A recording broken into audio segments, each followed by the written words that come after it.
Cerimonia di premiazione 200 metri misti, esordienti a femmine, consegna le medaglie Stefano Cerchier, fondatore Idros, terzo posto medaglia di bronzo per la Nottoli Nuoto 74 col tempo di 2:48:17 Elena Zanette.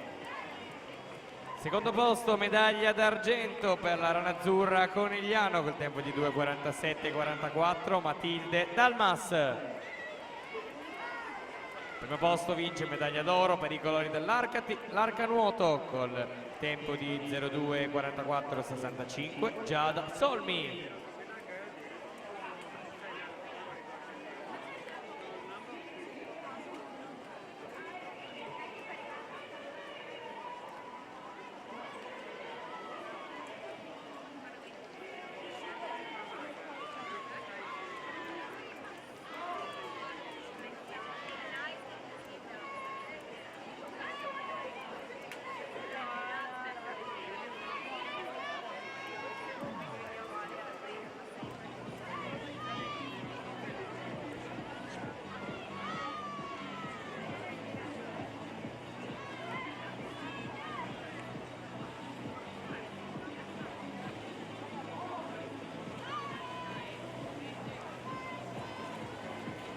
Passiamo alla seconda serie, corsia numero 1 Tommaso Dainese, Padova Nuoto, alla 2 Jaiden Stein, South African Team, corsia numero 3 Letro Irvin, South African Team, corsia numero 4 Chad Michau, South African Team, corsia numero 5 Lorenzo Tassinari, Rinascita Team Romagna, corsia 6 Davide Bincoletto, Wisp Nuoto Cordenons, alla 7 Angelo Vallaro, Team Veneto, corsia numero 8 Matteo Filippi, Circolo Nuoto Wisp.